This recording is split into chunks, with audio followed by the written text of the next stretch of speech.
animal I really dig above all others is the pig. Pigs are noble. Pigs are clever. Pigs are courteous. However, and now and then, to break this rule, one meets a pig who is a fool. What, for example, would you say if strolling through the woods one day, right there in front of you, you saw a pig who'd built his house of straw? The wolf, who saw it, licked his lips and said, "Oh, that pig has had his chips. Little pig, let me come in." No, by the hairs of my chinny chin. Well, then I'll huff and I'll puff and I'll blow your house in. The little pig began to pray, but Wolfie blew his house away. He shouted, "Oh, bacon, pork and ham. What a lucky wolf I am." And though he ate the pig quite fast, he carefully kept the tail till last. The wolf wandered on, a trifle bloated.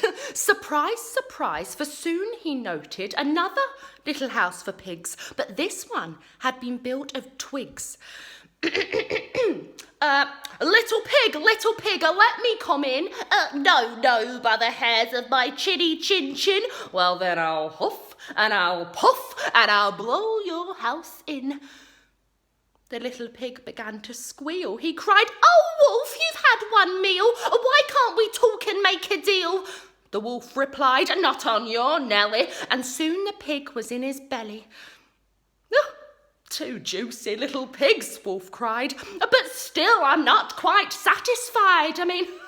I know how full my tummy's bulging, but oh, how I adore indulging." So, creeping quietly as a mouse, the wolf approached another house, a house which also had inside a little piggy trying to hide. "You'll not catch me," the piggy cried. "I'll blow you down," the wolf replied. "You'll need," pig said, "a lot of puff and I don't think you've got enough." So the wolf huffed and puffed and blew, and the house stayed up as good as new. "Well, if I can't blow it down," Wolf said, "I'll have to blow it up instead. I'll come back in the dead of night and blow it up with dynamite." Pig cried, "Oh, you brute, I might have known." Then, picking up the telephone, he dialed as quickly as he could the number of Red Riding Hood.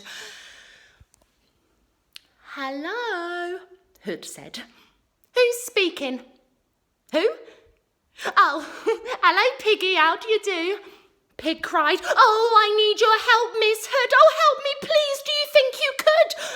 "Oh, I'll try, of course," Miss Hood replied. "What's on your mind?" "Oh, wolf," Pig cried. "Now, I know you've dealt with wolves before, and now I've got one at my door." "Ah, my darling pig," Hood said. "My sweet, now that's something really up my street. I've just begun to wash my hair, but when it's dry, I'll be right there." So, a short while later, through the wood, came striding brave Miss Riding Hood. The wolf stood there, his eyes ablaze and yellowish like mayonnaise. His teeth were sharp, his gums were raw, and spit was dripping from his jaw. Once more, the maiden's eyelid flickers. She draws the pistol from her knickers. Once more, she takes the vital shot and kills him with a single shot. The piggy, standing in the window, stood and yelled, "Oh, well done, Miss Riding Hood!"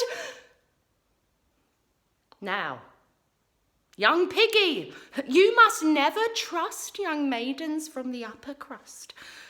For now, Miss Riding Hood, one notes, not only has 2 wolfskin coats, but when she goes from place to place, she has a pigskin travelling case.